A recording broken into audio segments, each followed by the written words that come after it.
Bharatiya Janata party को कि किसानों की मांग मान लें और तीनों कानून वापस कर करके सदन शुरू होने जा रहा है, सत्र शुरू होने जा रहा है, नया कानून लाएं जिसमें कानूनी ढंग से एमएसपी किसानों को दी जा सके और एमएसपी वो मिलनी चाहिए जिससे हमारे किसानों की आय दोगुनी हो जाए। लगातार भारतीय जनता पार्टी के गलत फैसलों से हमारी अर्थव्यवस्था डूब गई, हमारे तमाम लोगों की नौकरी रोजगार छिन गया, काम बंद हो गया। जो जो बड़े वादे किए थे, गंगा साफ हो जाएगी, आज गंगा कहां कितनी साफ हो गई। कोर्ट ने पूछा सरकार से क्या गंगा का पानी पीने लायक हो गया है। जब कोर्ट पूछ रहा है, सुप्रीम कोर्ट निगरानी कर रहा है और बहुत सारी संस्थाएं निगरानी कर रही हैं, तब भारतीय जनता पार्टी ने गंगा साफ नहीं कर पाई। पता नहीं क्या हुआ होगा जो पैसा गंगा सफाई के लिए आया है। कूड़े भरे पड़े हैं, कूड़ा गंदगी भरी पड़ी है। क्या हुआ स्वच्छ भारत का, क्या हुआ मेक इन इंडिया का, क्या हुआ हमारे जो डिजिटल इंडिया के नारे थे, तमाम ऐसे नारे जो केवल खोखले रहे। समाजवादी सरकार ने कम से कम काम करके दिखाया है। आपका एक्सप्रेसवे है, मंडियां हैं, आपकी सड़कें हैं। मुझे याद है संकिस्ता जब मैं आया था, वहां की जो मांग थी, चारों तरफ से जो सड़कें बनानी थी, पूरी की पूरी समाजवादी सरकार ने बनाई है। कैंपिल और आसपास जो विकास हुआ वो समाजवादी सरकार में हुआ। आने वाले समय में हमें इसको और कितना आगे ले जाना है वो हमारी समाजवादी पार्टी की जिम्मेदारी है। आज बहुत सारे फर्रुखाबाद के कारोबार करने वाले लोगों से मुलाकात हुई, जो बहुत पुराना काम है, कई सौ वर्षों पुराना काम है। इस काम से न जाने कहां कहां कारोबार हो रहा है उनका। अब उनके ऊपर भी संकट है। मैंने उन व्यापारियों को भरोसा दिलाया है, उद्योग चलाने वालों को भरोसा दिलाया है कि समाजवादी सरकार आएगी। हमारे जो छपाई वाले लोग हैं, जो सात परिवार जो हैं, उनको कहीं भी किसी तरह का संकट नहीं आने देंगे। अगर सरकार को भी कोई प्लांट लगाना पड़ेगा ट्रीटमेंट का, पानी ट्रीटमेंट का, वो लगाने का काम करेगा, लेकिन कारोबार को बढ़ाने का काम सरकार करेगी। इसी तरह जरदोजी वालों से मिलने जा रहा हूँ। मुझे याद है एक पुरानी सरकार का, और जब समाजवादी सरकार थी उनको सहूलियत देने के लिए भी काम होने जा रहा था, एक इंटीग्रेटेड उनके लिए काम होने जा रहा था, वो भी रुक गया। आने वाले समय में कैसे उनको सहूलियत दे सकें वो भी समाजवादी सरकार में हम लोग करने का काम करेंगे। इधर उद्योग कारखाने, जो बड़े बड़े इन्वेस्टमेंट की बात की थी, कल भी मुख्यमंत्री जी जो भाषण दे रहे थे, न जाने कितने बड़े इन्वेस्टमेंट की बात कह रहे थे। एक बार तो लगभग 4 लाख करोड़ से ज्यादा का एमओयू साइन हुआ, जमीन पे कितना उतरा। डिफेंस का जो बहुत बड़ा एक्सपो हुआ, जमीन पर कितना उतरा। One day one district one product, हमें फर्रुखाबाद का बताओ कितना बजट आया है, कन्नौज में कितना बजट मिला इत्र के लिए, या यहाँ की पारंपरिक जो पुरानी हमारे कारोबार है, बिजनेस हैं, जो आइडेंटिफाई हुआ है, वन डिस्ट्रिक्ट वन प्रोडक्ट कितना हुआ है। कानून व्यवस्था पूरी चौपट है। जो 100 नंबर बनाई थी वही 112 है, नाम बदले दे रहे हैं, काम वही कर रहे हैं लेकिन नाम बदले दे रहे हैं। इसलिए उत्तर प्रदेश को पीछे किया सरकार ने। कानून व्यवस्था पूरी ध्वस्त है। आपके बगल में ही बदायूं में क्या घटना हुई सोचिए। कोई कल्पना कर सकता है एक माँ के साथ, एक महिला के साथ ऐसी घटना हो। उसकी बेटी ने पूरा गद्दा दिखाया कि कितना ब्लड है उसके अंदर, किस तरीके से उसके साथ घटना की गई। सरकार चुपचाप बैठी है। हमने आपने तो वैश्विक महामारी की वजह से मास्क लगाए हुआ है, नाक को मुंह बंद किया हुआ है कि बीमारी से हम बीमार ना हो जाएं, लेकिन पता नहीं क्यों भारतीय जनता पार्टी ने आंख और कान बंद किए हुए हैं। जनता का दुख नहीं समझ में आ रहा, जनता की तकलीफ समझ में नहीं आ रही। अभी मुझे 2 नौजवान मिले जिन्हें लैपटॉप समाजवादी सरकार में मिला था, आज भी वो लैपटॉप चल रहे हैं। उन्होंने अपनी पढ़ाई पूरी की। एक बेटी से मिला, उसने पढ़ाई पूरी की है। एक नौजवान था जिसने यहाँ पर बहुत छोटा मोटा काम शुरू किया उससे, तो लैपटॉप से न जाने कितने लोगों के जीवन में बदलाव आया। अब सोचिए हमारे मुख्यमंत्री जी लैपटॉप इसी नहीं देना चाहते क्योंकि वो चलाना नहीं जानते। अगर वो चलाना जानते और समझते उन बातों को तो शायद लैपटॉप बांटते। उन्होंने अपने घोषणा पत्र में लिखा था कि लैपटॉप देंगे, आखिर क्यों नहीं दे रहे लैपटॉप। अपने घोषणा पत्र में कहा था डेटा देंगे, कहाँ है डेटा इनका। एक्सप्रेसवे जो बना समाजवादी सरकार का, उसके सब काम रोक दिए, मंडियां रोक दी। अगर मंडियां न रोकी गई होती तो आज आलू सब्जी या किसान को सुविधा देने के लिए जगह होती, उन कामों को भी रोक दिया। बिजली कितनी महंगी हो गई है, बिजली का संकट है। इसलिए ये सरकार हटे, नई सरकार बने, समाजवादी सरकार बने, विकास के रास्ते पे ले जाएंगे, खुशहाली के रास्ते पे ले जाएंगे। और मैंने भरोसा दिलाया है कि कन्नौज में जरूर काम हुआ है, लेकिन अगली सरकार बनेगी तो पहला उद्घाटन, पहला शिलान्यास, पहली शुरुआत अगर कहीं से होगी तो फर्रुखाबाद जिले से होगी।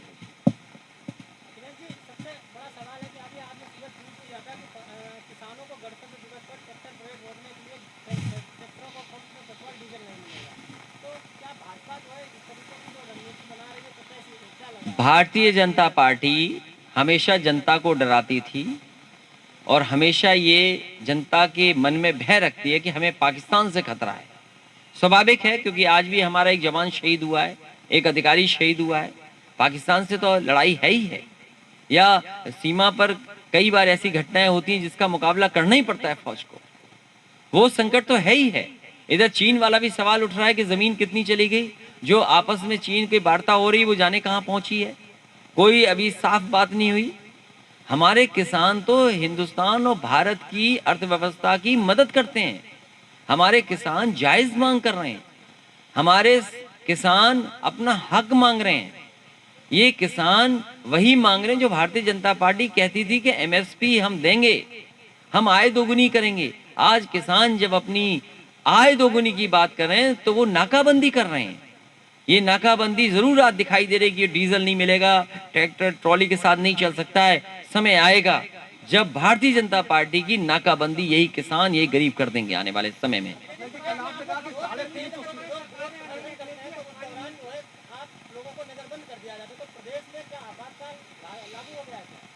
हमारे मुख्यमंत्री जी को सुनाई नहीं दे रहा, न दिखाई दे रहा है, न समझ में आ रहा है कि किसी किसान को धान की कीमत नहीं मिली है। केवल फर्रुखाबाद, कन्नौज, एटा, इटावा, मैनपुरी, कासगंज इन इलाकों की बात नहीं कर रहा, बदायूं की बात नहीं कर रहा। उनके जिले में खुद नहीं मिला किसानों को। जो मुख्यमंत्री अपने जिले में न दे पाए किसानों को एमएसपी, उस मुख्यमंत्री से क्या उम्मीद करोगे आप? यही उम्मीद तो करोगे कि आंदोलन प्रदर्शन ना हो, उन्हें बंद कर दिया जाए। जो लोग, मैं तो गोरखपुर की बात कहता हूं, जो लोग उनके साथ थे वो अच्छे थे, समाजवादी पार्टी में आगे तो अपराधी हो गए। न जाने कितनों पे झूठे मुकदमे लगे, क्या आदरणीय आजम खान साहब पे झूठे मुकदमे नहीं लगे? अधिकारियों से मिलकर के सरकार ने झूठे मुकदमे लगाए हैं उन पर, और उन्हीं पे नहीं, न जाने कितने पॉलिटिकल लीडर्स पे मुकदमे लगे हैं। आपने कहा कि 350 सीटें जीतेंगे, कोई गठबंधन राजभर है, आम आदमी पार्टी है, समाजवादी पार्टी का लगातार काम जोड़ने का चल रहा है, और यहां तक समाजवादी पार्टी ने कहा है कि छोटे दलों के लिए रास्ता खुला है, छोटे दलों के साथ गुंजाइश हमेशा बनी रहेगी। हाल फिलहाल हमारे साथ महान दल है, हमारे साथ चौहान, संजय चौहान है, उनकी एक दल है, तो लगा, और हमारे साथ अभी अजीत सिंह जी हैं, तो तमाम हमारे गठबंधन में हैं और लगातार हम लोग काम कर रहे हैं उस पर।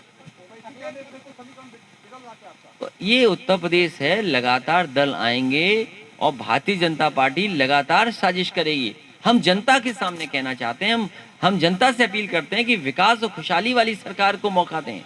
ये तमाम दल हैं, ये पहले तय करें कि भारतीय जनता पार्टी को हराने आए हैं कि भारतीय जनता पार्टी की सरकार बनाने आए हैं। मैंने सभी छोटे दलों के लिए कहा है कि उनके लिए गुंजाइश और उनके लिए सीटें हमारे पास हैं। हाँ, उन्हीं के लिए मैंने बोला, क्योंकि आप पार्टी में रहे हो तो पार्टी की बात समझते हो। अच्छा किया अध्यक्ष जी ने हमारा परिचय करा दिया। हाँ, तो उनके लिए भी रास्ता खुला हुआ है, मैं पहले भी कह चुका हूँ।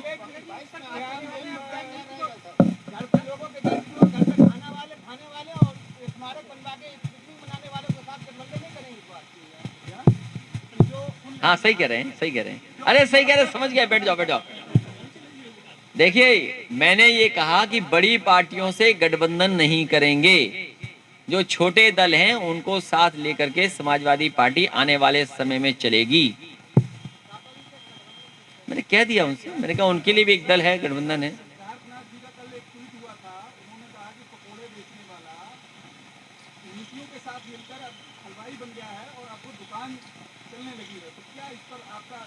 मैं समझ नहीं पा रहा हूँ किसके लिए कह रहे हैं ये सब बातें। हाँ, योजनाओं के साथ मिलकर एक हलवाई बन गया है और अब दुकान चल रही है, तो क्या देखिए, मैं इन बातों में इसलिए नहीं उलझना चाहता हूँ कि उत्तर प्रदेश की जनता और खासकर गरीब जनता बदलाव चाहती है और बदलाव उन्हें दिखाई दे रहा है। कि 4 साल में कोई उपलब्धि उनके पास नहीं है। अगर आप सच बोल दें आज, अगर हमारे पत्रकार साथी भी सच छाप दें, तो हो सकता है उन पे गंभीर धाराएं लग जाएं, जेल चले जाएं। एक पत्रकार साथी था, उसने केवल ये कह दिया कि पानी में हल्दी है, दाल नहीं है, उसे मुकदमा लग गया, उस पर जेल गया। एक पत्रकार साथी ने दूध के लिए कहा कि ये पानी है, दूध नहीं है, उसे जेल जाना पड़ गया। और तमाम पत्रकार साथी हैं, जानते होगे आप कितनी मुश्किल में आप काम कर रहे हो। आप भी लोकतंत्र बचाना चाहते हो।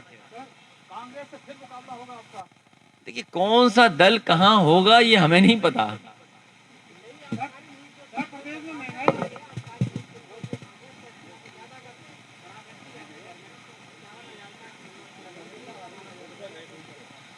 देखिए, भारतीय जनता पार्टी ने लॉकडाउन में भी, लॉकडाउन जब था, जब सबसे ज्यादा बीमारी फैल रही थी और लोग परेशान थे, उस समय भी दुकानें शराब की खुलवा दी थी, क्योंकि सरकार को चिंता स्वास्थ्य की नहीं है। सरकार को चिंता इस बात की नहीं है कि समाज में क्या बुराइयां आ रही हैं। सरकार को केवल चिंता है कि उसकी आय बढ़ जाए। और जहरीली शराब से भी सबसे ज्यादा जान अगर कहीं जा रही है तो उत्तर प्रदेश में जा रही है, आए दिन हमें देखने को मिल रहा है। अभी नई नई व्यवस्था कर रहे हैं, पता नहीं सरकार क्यों कर रही है, वो भी एक सरकार जिसके मुख्यमंत्री योगी हैं, वो व्यवस्था ऐसी लागू कर रहे हैं। ये तो सोचना पड़ेगा हमें और आपको।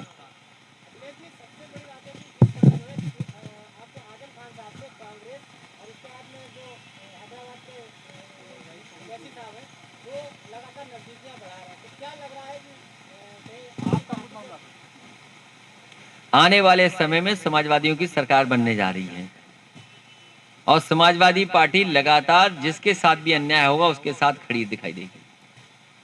आजम खान साहब हमारी पार्टी के नेता रहे, हर बार का हमने, और एक बार फिर कहता हूं, उन पर जानबूझ करके झूठे मुकदमे लगाए गए हैं। आप सोचिए, मुख्यमंत्री जी ने उप मुख्यमंत्री के वापस लिए मुकदमे और मुख्यमंत्री जी ने अपने मुकदमे वापस लिए। पूरे देश में बता दो, अगर एक भी ऐसे मुख्यमंत्री उपमुख्यमंत्री हों जिनके ऊपर गंभीर धाराएं आरोप लगे हों और उन्होंने अपने मुकदमे वापस लिए हों, तो क्या उम्मीद करोगे ऐसे मुख्यमंत्री पे। एक्सप्रेस वे बना था, शानदार एक्सप्रेस वे बना। आज फर्रुखाबाद से अगर आप जाना चाहें, जो सड़कें बनी हैं समाजवादियों की देन है। हम लोग जाने कब से मांग कर रहे हैं कि ये फतेहगढ़ से लेकर के, या जो आपकी ग्वालियर से सड़क चली है, ग्वालियर, इटावा, फर्रुखाबाद, फतेहगढ़, बरेली और लिपू लेक तक सड़क गई है। अभी जब चीन का सुझाव देने की बात आई थी तो समाजवादी पार्टी का यही सुझाव था कि ये जो ग्वालियर से तमाम कैंटोनमेंट्स को जोड़ती है, डिफेंस के लिए सबसे अच्छी सड़क होगी जो हमारी चीन के बॉर्डर तक जाती है। जब कभी भी जरूरत पड़ेगी तो ये सड़क मददगार होगी। हम न जाने कितने दिवसों से मांग रहे हैं, आज तक नहीं बनी। अब शायद ये बनाने जा रहे हैं। हमारी आज मांग फिर है कि इस सड़क को जल्दी से जल्दी 6 लेन बनाया जाए। देखिए, पार्टी में मैंने कोई गुटबाजी नहीं है। अब गुटबाज शिविर के बाद अकेले खड़े रह जाएंगे और सब जनता समाजवादी पार्टी के साथ है।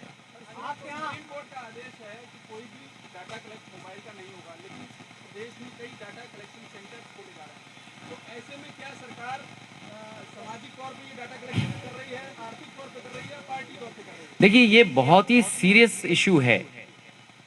ये बहुत ही सीरियस इशू है और बहुत ही सेंसिटिव इशू है कि जो बात हम मोबाइल पर कर रहे हैं, और मोबाइल पर अगर व्हाट्सएप है या कोई और प्लेटफॉर्म पे हम बात कर रहे हैं, और उस प्लेटफॉर्म के जो चलाने वाले लोग ये दावा करते हैं कि आपकी प्राइवेसी रहेगी, और उसके बाद सरकारें हस्तक्षेप कर रही हों, तो ये बहुत ही सेंसिटिव और सीरियस मामला है।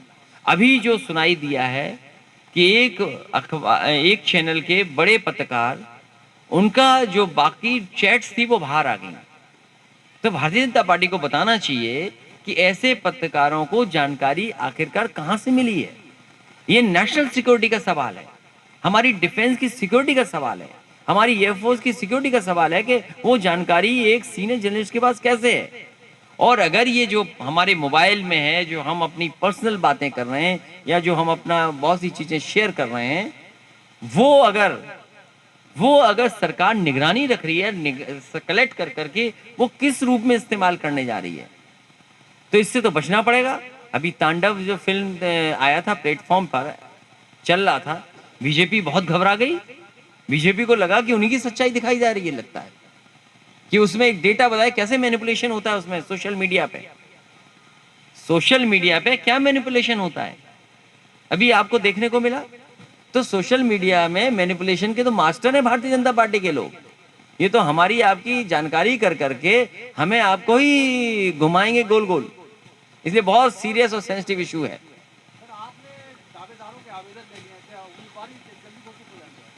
उम्मीदवार घोषित भी हो जाएंगे, उनके कान में ही बता दिया जाएगा कि आप चुनाव लड़ने जा रहे हो।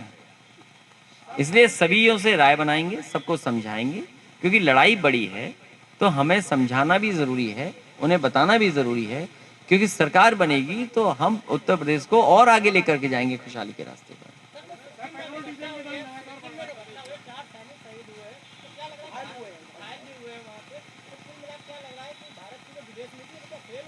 देखिए मेरी जानकारी में, क्योंकि आपके माध्यम से आ रहा है कि हमारे भारत के वीर जवान घायल हुए हैं, गंभीर रूप में हैं अभी, तो ये कहीं ना कहीं भारत की स्ट्रेटजी का सवाल है कि हमारी फौज इतनी जोखिम भरी सीमाओं पर खड़ी है और जोखिम के साथ काम कर रही है, उनकी जान जा रही है, शहीद हो रहे हैं। आखिरकार इतने शहीद क्यों हो रहे हैं? हमारी कहाँ स्ट्रेटजी में गलती है? ये जिम्मेदारी तो भारत सरकार को लेनी चाहिए और भारत सरकार को कम से कम बताना चाहिए कि ऐसा क्यों हो रहा है।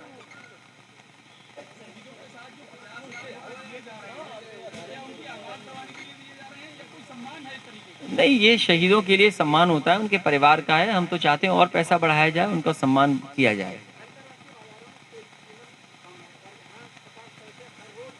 ये भारतीय जनता पार्टी के लोग बताएं कि अंतर्राष्ट्रीय बाजार में जहां क्रूड ऑयल कम है, कीमत कम है, और हमारे गरीब किसान जनता की जेब से पैसे निकाल रहे हैं, इतनी लूट डीजल पेट्रोल के बहाने दुनिया की अर्थव्यवस्था में नहीं हो रही जितनी भारत में हो रही है। तो ये तो खुलेआम लूट है गरीब जनता को परेशान करने के लिए।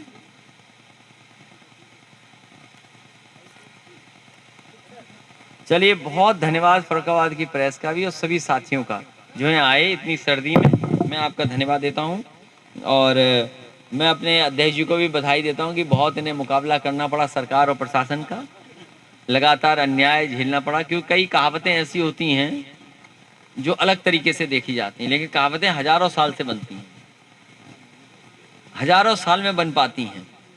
मैं कहूँगा अध्यक्ष जी से कि लगातार संगठन का काम करें और लोगों को जोड़ें, ज़्यादा से ज़्यादा जोड़ेंगे। और प्रशासन से तो मुकाबला करना ही पड़ता है, अपनी बात रखने के लिए प्रशासन से तो मुकाबला होता ही है।